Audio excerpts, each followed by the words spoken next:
Recife, Pernambuco. Uma cidade conhecida por sua história, sua cultura e seus mistérios. Entre becos antigos e casarões esquecidos, há uma lenda que ainda assombra os moradores mais antigos, a da família Vidal. Um sobrenome que carrega o peso de uma maldição centenária. Uma linhagem marcada por mortes inexplicáveis, gritos noturnos e olhos que brilham no escuro. Seria apenas superstição? Ou um verdadeiro lobisomem ainda caminha pelas noites recifenses? Prepare-se para mergulhar na história mais sombria da capital pernambucana. Para entender a maldição da família Vidal, precisamos voltar no tempo. Muito antes dos relatos modernos, muito antes da própria cidade de Recife se tornar o que é hoje. É preciso retornar ao final do século XIX, quando os canaviais ainda dominavam o interior de Pernambuco, e os segredos eram enterrados com a terra vermelha do engenho. O ano era 1879, quando Antônio Vidal chegou à região do Engenho Velho, nas margens do rio Capibaribe. Alto, de postura imponente e olhar frio, trazia consigo a esposa, Dona Margarida, e 2 filhos pequenos. Vieram da região do Cariri paraibano, onde rumores de tragédias, surtos de loucura e sumiços já haviam marcado a reputação da família. Alguns diziam que eles fugiam de um crime, outros de uma maldição. Antônio comprou por um preço irrisório uma fazenda decadente com um pequeno engenho abandonado. Em poucos anos, reergueu o lugar, mas havia algo de estranho ali. Trabalhadores locais relataram que ele só contratava homens de fora e que ninguém permanecia por muito tempo. Alguns diziam que ouvia-se uivos vindos do casarão nas noites de lua cheia. Outros juravam que a terra ao redor do engenho nunca mais deu boa colheita. Aquele lugar era amaldiçoado. As plantações secavam, os bois morriam de susto, e os cães latiam sem parar. Mas Antônio sorria como se nada visse. Contou anos depois um antigo trabalhador, já com mais de 80 anos. Antônio era um homem de hábitos noturnos. Trabalhava pouco durante o dia, mas à noite costumava andar pelos campos com uma espingarda nas costas e os olhos brilhando sob o luar. Seus empregados contavam que ele desaparecia por horas e voltava suado, com a roupa rasgada e o rosto sujo de sangue, embora sempre dissesse que havia matado algum animal selvagem. Certa vez, um caseiro chamado Josué o seguiu pela mata. Voltou, apavorado, e nunca mais foi visto depois de pedir demissão naquela mesma madrugada. A única coisa que deixou foi uma frase rabiscada num papel sujo. Aquilo que vi não era homem, nem bicho, era o próprio demônio. Dona Margarida, sua esposa, era vista com frequência em estado de pânico. Alguns diziam que era vítima de violência, outros acreditavam que ela sabia demais e vivia sob constante terror. Foi encontrada, morta em 1885, com o corpo todo retorcido, em um dos quartos trancados do casarão. O atestado de óbito foi feito por um médico contratado por Antônio, o mesmo que deixou o Recife poucos dias depois e jamais retornou. Foi após a morte de Margarida que os eventos mais sombrios começaram. Moradores das vilas vizinhas relataram ataques a galinheiros, bois degolados e cachorros esquartejados. As marcas deixadas nos corpos dos animais não condiziam com nenhum predador conhecido. Muitos estavam partidos ao meio, como se uma força sobre-humana tivesse feito aquilo. Camponeses começaram a dizer que um bicho de 2 patas e dentes de ferro rondava as matas. Outros diziam que viram um homem nu, coberto de lama e ferido, bebendo água como um animal nos riachos próximos à estrada de barro. Mas o caso que mudou tudo aconteceu em 1891, quando 2 crianças desapareceram a caminho da escola rural. Os corpos jamais foram encontrados. A única pista? Um rastro de pegadas enormes com garras que iam da estrada até uma gruta próxima e sumiam lá dentro. Ninguém ousou entrar. Em 1904, após anos de boatos, Antônio Vidal foi encontrado morto em seu próprio campo de cana. A cena chocou os poucos trabalhadores que ainda restavam. O corpo estava completamente mutilado, como se tivesse explodido por dentro. A pele estava rasgada, os ossos fora de lugar.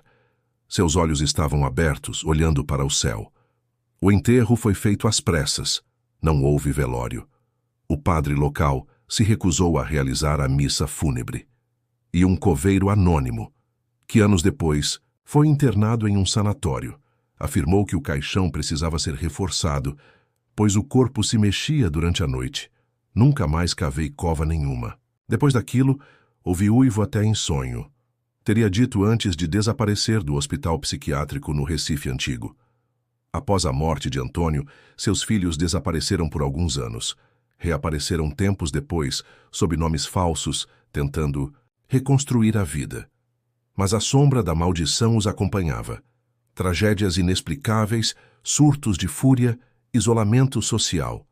A linhagem Vidal havia se tornado um sussurro entre os mais antigos, um nome que ninguém mais queria mencionar. Os Itosica Vidal não eram gente, eram parte de outra coisa, algo que veio da noite e que ainda não foi embora.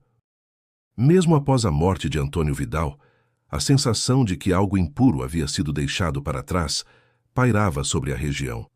Os mais antigos diziam que o mal havia enraizado naquela terra, como uma praga silenciosa.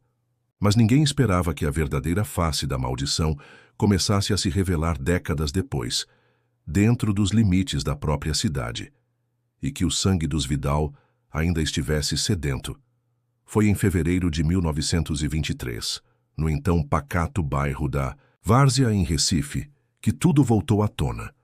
Em uma manhã abafada, moradores encontraram o corpo de Valdemar Soares, um homem de 42 anos, conhecido por ser caminhoneiro e carregar açúcar do interior para o porto. Ele havia sido brutalmente atacado próximo à ponte do Barbalho. A cena foi descrita como animal demais para ser um crime humano e humana demais para ser ataque de bicho. O corpo estava dilacerado, o peito aberto, as vísceras espalhadas, pelo chão de terra batida, e marcas profundas de garras por todo o tórax. O mais perturbador, as pernas haviam sido arrancadas, como se um predador gigantesco as tivesse separado do tronco com força sobre-humana. A polícia isolou o local e encontrou uma trilha de pegadas, mas algo estava errado. As marcas não eram consistentes. Algumas lembravam patas de cachorro enormes com 4 dedos e garras fundas. Outras eram humanas, descalças, grandes demais para qualquer pessoa normal. As pegadas formavam um círculo em volta do corpo e depois desapareciam, abruptamente a poucos metros dali, como se a criatura tivesse saltado ou simplesmente evaporado no ar. Nem mesmo os investigadores mais céticos conseguiram explicar aquilo. Não é homem, não é bicho. Isso aí é obra de coisa do outro mundo, teria dito o delegado Anselmo Vieira, que liderava o caso. Curiosamente, Anselmo desapareceu em uma pescaria no Capibaribe meses depois. O corpo nunca foi encontrado. O que chocou a polícia e ligou esse caso à infame linhagem Vidal foi a prisão temporária de um homem que, dias depois do assassinato, foi visto vagando pela região da Torre, com o corpo coberto de feridas profundas e sangue seco no rosto. Era Joaquim Vidal, neto de Antônio, então com 27 anos. O nome causou calafrios no quartel. Ele foi levado ao hospital militar sob custódia. Joaquim estava febril, com convulsões e delírios, e repetia frases desconexas como: "O sangue queimou. A lua. Ela me chama. Eu tentei, mas não consegui me controlar." Durante os dias em que ficou internado, os enfermeiros relataram acontecimentos bizarros. Lâmpadas que explodiam, portas trancadas que se abriam sozinhas. E em uma noite de lua cheia, Joaquim teria urrado tão alto que 3 pacientes vizinhos começaram a chorar de pavor, afirmando que ouviram um lobo dentro do hospital. Após o 3º dia, Joaquim desapareceu de forma inexplicável. A cela estava trancada. A janela tinha grades de ferro, mas no chão havia apenas marcas de arranhões e tufos de pelos grossos, escuros e quentes ao toque. O caso causou pânico. O Jornal Diário de Pernambuco chegou a publicar uma matéria com o título "Homem ou Bicho? A volta da maldição Vidal." Mas poucas horas depois, a edição foi recolhida das bancas. Dizem que autoridades ligadas à igreja pressionaram para que o nome Vidal fosse omitido de qualquer menção pública.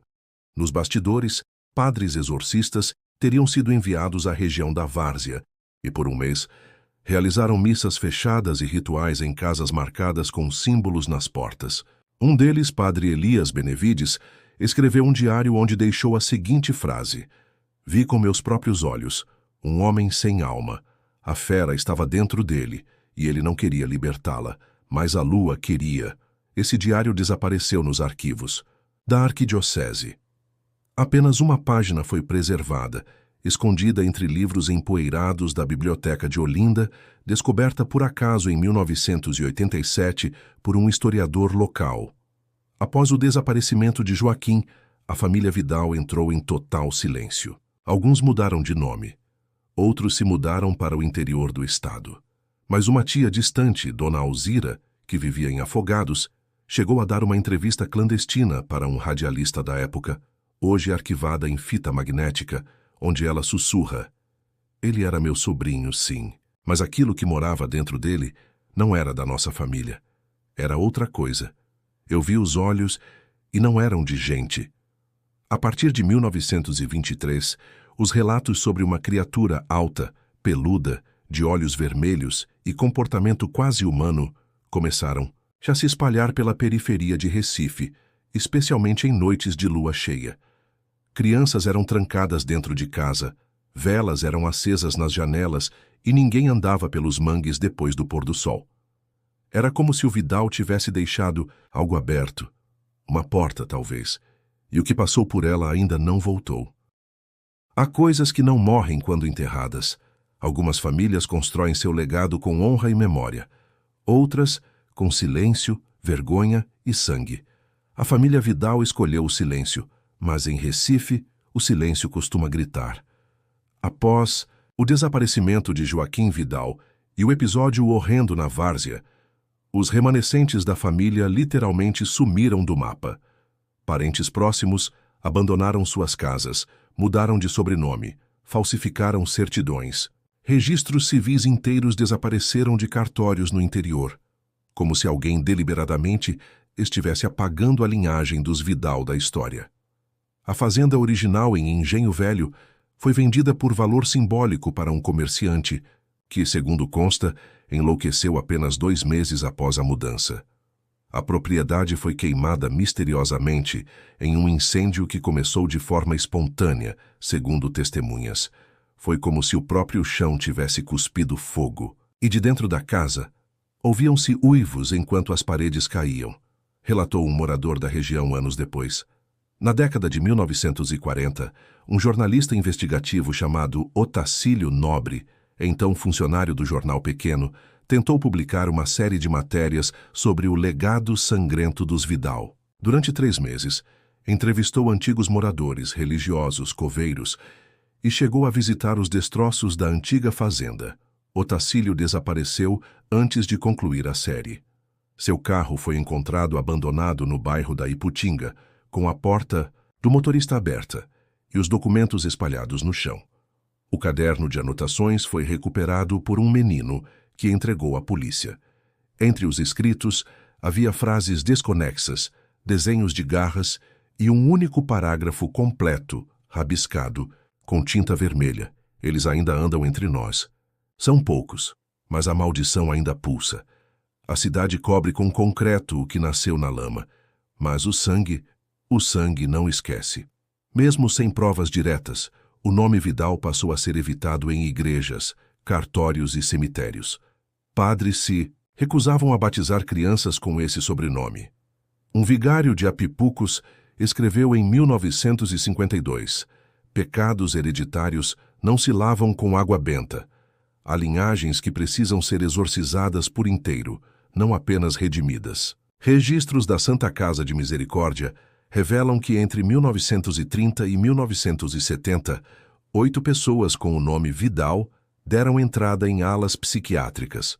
Todos apresentavam sintomas semelhantes: insônia crônica, alucinações noturnas, impulsos agressivos, ataques durante o sono. 3 cometeram suicídio antes dos 30 anos. Um deles, chamado Miguel Vidal, tentou se devorar vivo durante um surto, afirmando que a fera estava dentro dele e precisava sair.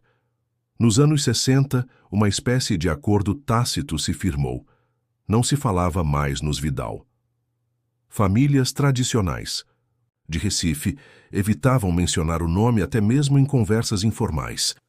Era como se o sobrenome carregasse uma espécie de maldição verbal, uma evocação perigosa, mas o silêncio era quebrado em sussurros.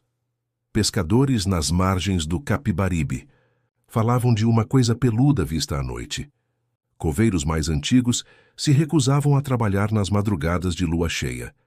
Uma mulher moradora de Casa Amarela afirmava ver um homem peludo ajoelhado, chorando de raiva, em frente ao cemitério dos ingleses, sempre na mesma data, 28 de março, aniversário de morte de Antônio Vidal.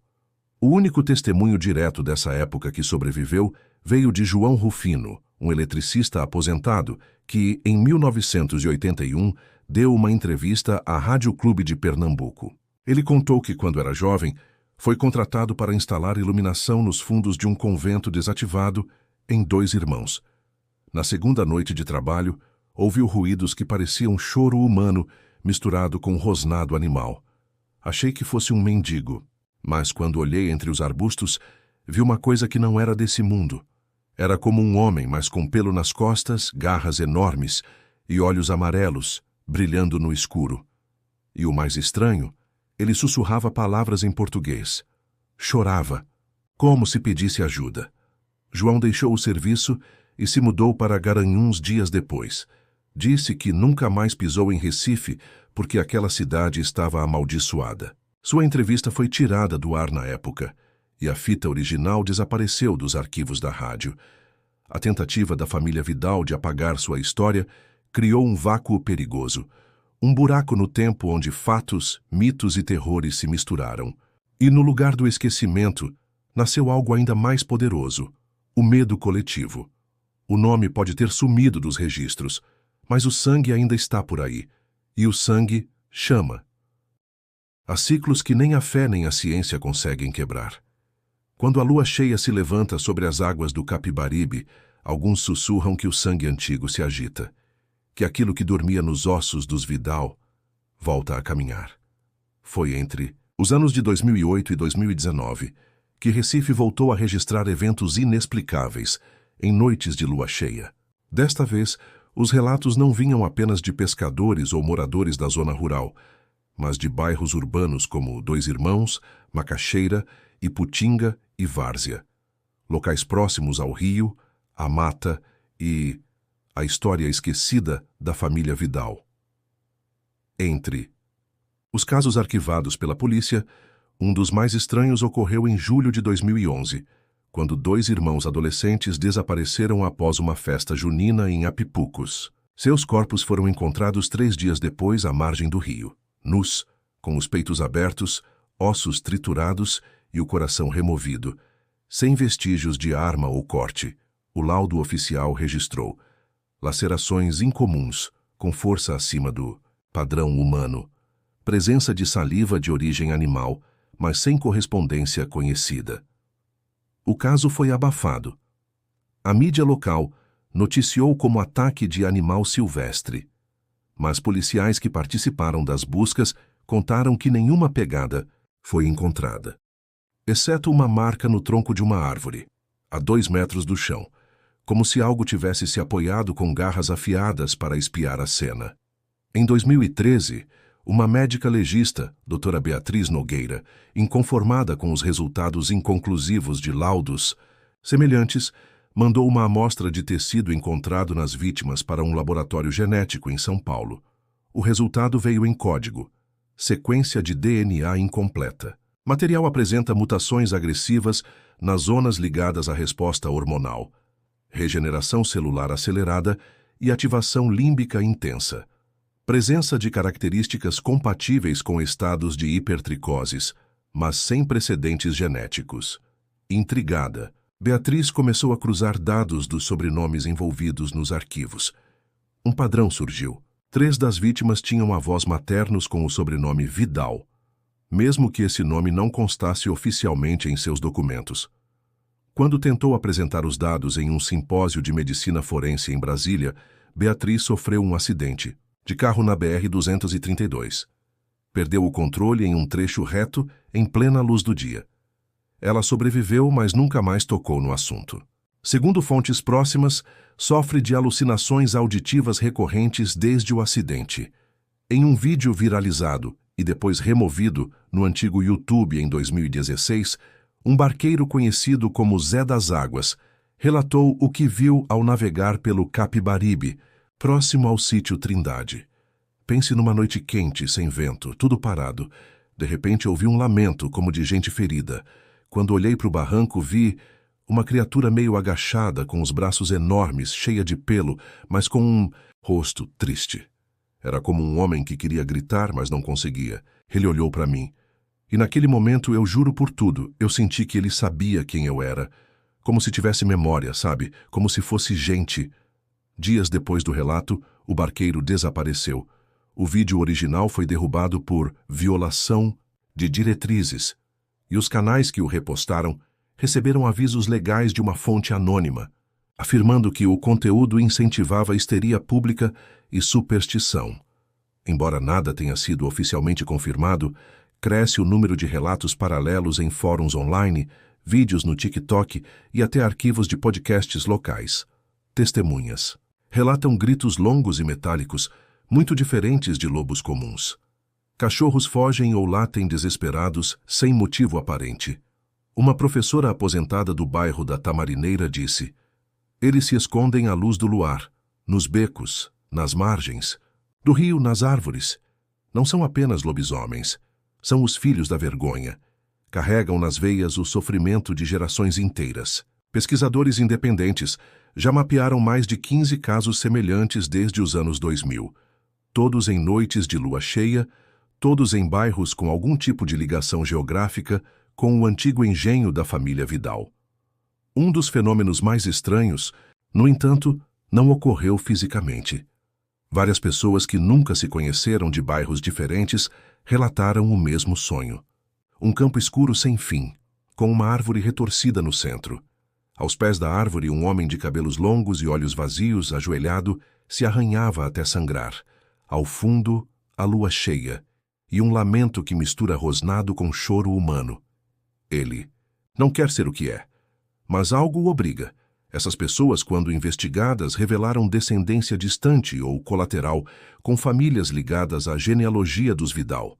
Coincidência? Ou o sinal de que a maldição está passando de geração em geração, mesmo que ninguém fale sobre ela? Recife é uma cidade que aprende a conviver com seus fantasmas, mas os do clã Vidal nunca pediram permissão para sair do túmulo. A lua cheia continua subindo sobre o Capibaribe. E mesmo os céticos agora se perguntam: e se o monstro nunca foi uma lenda? E se ele está entre nós, esperando? Em cada linha de sangue, há segredos que o mundo não está pronto para saber. E quando os ventos sopram mais fortes, quando o sol se põe mais rápido, o que foi guardado por gerações volta para assombrar. Em 2020, um pesquisador independente chamado Fábio Lacerda, interessado nas lendas urbanas de Recife, iniciou uma investigação sobre a história da família Vidal após descobrir, em um arquivo perdido no Instituto de Arquivos Históricos de Pernambuco, um diário antigo pertencente a Antônio Vidal, o patriarca da família. O diário foi encontrado entre registros de famílias tradicionais de Pernambuco sem maiores explicações. Seu conteúdo revela que Antônio Vidal, nas décadas de 1870 e 1880, realizou experimentos proibidos em sua propriedade no Engenho Velho. Com o auxílio de um alquimista europeu que chegou ao Brasil durante o auge do Império, ele tentava criar uma linhagem imortal, utilizando rituais ancestrais e uma mistura de sangue humano e sangue animal. As primeiras páginas do diário falam sobre experimentos genéticos, em que ele tentava misturar as características físicas e regenerativas dos lobos com a natureza humana, buscando uma força sobrenatural para sua família. O próprio diário menciona o uso de lendas indígenas e rituais africanos para alcançar esse objetivo.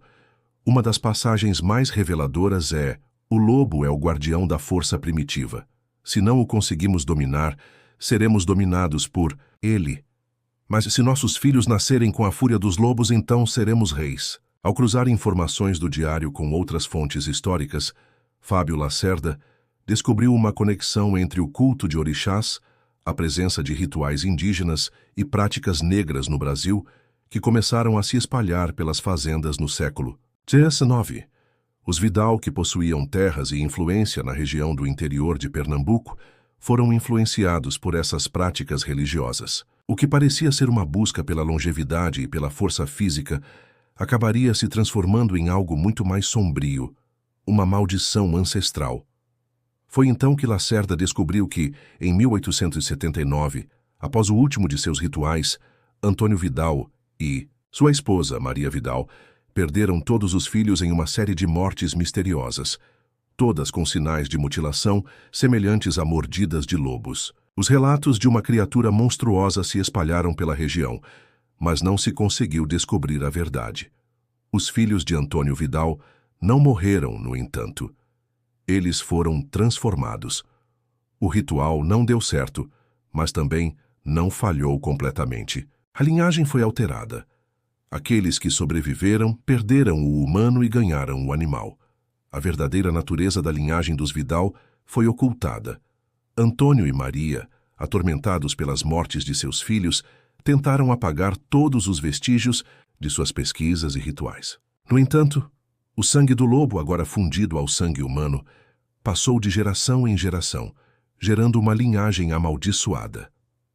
Após a revelação do diário, mais um fato perturbador veio à tona. O último sobrevivente direto da linhagem, um homem de nome Carlos Vidal, que havia se afastado da cidade no final da década de 1920, voltava a ser visto em Recife. Carlos, com mais de 80 anos, foi encontrado em 2020, completamente desfigurado e em estado de delírio, em um hospital psiquiátrico. Quando acordou de um de seus pesadelos, Carlos revelou que ele próprio havia se transformado em uma criatura monstruosa durante uma noite de lua cheia na juventude, mas que, em sua visão turvada, acreditava ser o último Vidal vivo a manter a sanidade. Ele afirmou que, com o tempo, a criatura dentro de sua linhagem se fortalecia, esperando o momento de voltar à superfície. Não é uma maldição. Não. É uma evolução. A fera vai acordar quando a lua estiver cheia, e quando os filhos do lobo se reunirem, a linha de sangue não pode mais ser parada. Após essa revelação, Carlos foi internado em isolamento completo e nunca mais foi ouvido. O mais inquietante de tudo, no entanto, foi o fato de que, após essas descobertas, muitos registros de descendentes mais distantes dos Vidal começaram a desaparecer, e os próprios arquivos históricos de Pernambuco começaram a sofrer alterações misteriosas. Fábio Lacerda concluiu que a família Vidal, ou o que restou dela, está se preparando para o retorno completo da sua herança monstruosa. De alguma forma, a linhagem amaldiçoada, após um longo período de repouso, está se despertando novamente, com seus descendentes espalhados por Recife e até outras partes do Brasil. A maldade ancestral dos Vidal, mais do que uma simples transformação, é uma corrupção genética do sangue, e ela já está em movimento, de volta para o coração de Recife. O ciclo termina onde começou, na terra dos mortos, onde o sangue se misturou ao barro, onde o primeiro uivo ecoou. Agora, a lua se ergue pela última vez, e aqueles que esqueceram lembrarão, com medo. No início de 2023, Fábio Lacerda, após anos de pesquisa, seguiu uma trilha deixada nas entrelinhas do diário de Antônio Vidal. As últimas páginas descreviam um local chamado Círculo das Raízes, onde os rituais mais profundos teriam sido realizados. Este lugar, segundo o texto, ficava nos arredores do antigo engenho da família, abandonado há mais de 100 anos, engolido pela vegetação e pelo tempo. Munido de mapas, imagens de satélite e relatos de moradores antigos, Fábio localizou o que parecia ser a estrutura soterrada de uma capela oculta, enterrada no meio da mata fechada, nos limites entre Recife e Camaragibe. Ao chegar ao local, encontrou símbolos entalhados em pedras e marcas antigas de garras nas paredes, como se algo ou alguém tivesse sido aprisionado ali. E ali, com a lua crescente à espreita, o sussurro do passado voltou a falar.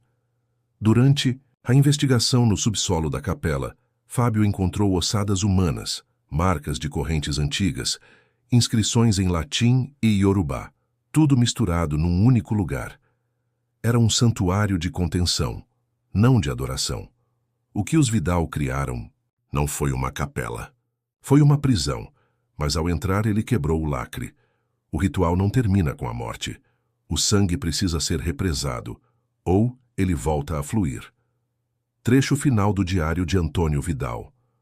Naquela mesma noite, algo foi sentido por toda a cidade. Cães uivando por horas, pássaros fugindo, idosos despertando de sonhos agitados, e nas margens do Capibaribe surgiram pegadas frescas com 4 dedos e garras, ainda pingando. Na noite de 29 de setembro de 2023, durante a superlua, Recife parou. Bairros inteiros ficaram sem energia. As redes de telefonia apresentaram interferências. E nos limites entre o sítio Trindade e a Jaqueira, 4 jovens desapareceram, após um piquenique noturno. Testemunhas relataram ter ouvido gritos desumanos, como se uma criança estivesse sendo arrastada, e logo em seguida, o som de um uivo, mas mais profundo, quase gutural, vindo de diversos pontos ao mesmo tempo. Policiais que tentaram investigar o parque pela madrugada relataram que perderam o senso de direção, mesmo com lanternas e GPS. No dia seguinte, o corpo de um dos jovens foi encontrado enterrado de cabeça para baixo, com as mãos em posição de oração, um símbolo ritualístico presente nas anotações do diário de Antônio Vidal. Em paralelo aos eventos, Fábio Lacerda entrou em contato com uma bióloga geneticista de Natal, doutora Érica Muniz, que havia analisado amostras de DNA de arquivos forenses. Ao comparar com o material coletado nas cenas dos últimos ataques, ela fez uma descoberta alarmante. O DNA sofreu uma mutação progressiva. O que antes era resquício, agora é dominante. A estrutura genética dos Vidal se reorganizou. Em outras palavras, os descendentes não são mais apenas portadores da maldição. Eles são a maldição. E o mais assustador, segundo o cruzamento genealógico, existem ao menos 27 descendentes vivos da linhagem Vidal só em Pernambuco. Muitos nem sabem que carregam esse sangue, mas ao que tudo indica, eles estão sendo chamados por algo ancestral, silencioso e inevitável.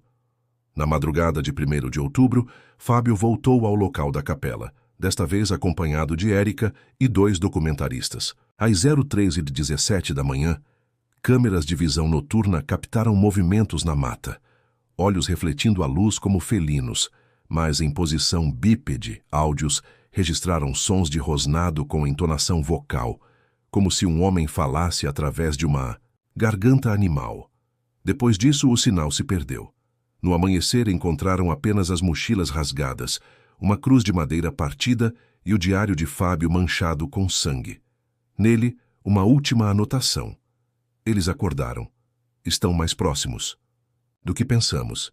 A lua foi só o chamado. Agora eles não precisam mais dela. Hoje o caso permanece abafado. Nenhuma autoridade confirma os fatos. Os familiares dos desaparecidos não dão entrevistas, mas há quem diga que em noites sem lua, figuras altas, de andar torto e olhar animalesco, são vistas pelas ruas mais antigas de Recife.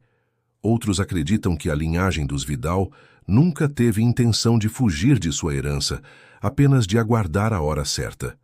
E essa hora, segundo os registros antigos, seria marcada por uma lua que sangra sobre a cidade das águas. Quando o sangue for mais forte que o nome, os filhos do lobo se erguerão. A história da família Vidal não é uma lenda. Não é um conto de terror criado em noites de chuva. Ela é um vestígio pulsante de algo que o tempo tentou enterrar, mas que o sangue se recusou a esquecer. Durante décadas, os registros foram queimados, os nomes apagados, as vítimas silenciadas. Mas nem todo segredo morre. Alguns adormecem, esperando a próxima lua, o próximo herdeiro, o próximo grito no escuro. Fábio Lacerda desapareceu. A doutora Érica Muniz foi encontrada, em um estado catatônico, repetindo as mesmas 3 palavras sem parar. Eles voltaram todos. Eles voltaram todos. Eles voltaram. Os desaparecimentos em Recife continuam. E agora, eles não se limitam mais às matas ou aos bairros afastados. Moradores relatam uivos abafados vindos de esgotos, vultos cruzando as pontes antigas à noite, olhos animalescos encarando pelas janelas no centro histórico. Mas talvez o mais assustador seja o silêncio. Porque o verdadeiro horror não está em ver o lobisomem. Está em saber que ele pode estar dentro de alguém. De alguém que você conhece. De alguém que te observa agora. De alguém que não precisa mais da lua para se transformar. E se o sangue ainda corre e o lobo ainda vive, o nome é esquecido, mas a linhagem permanece.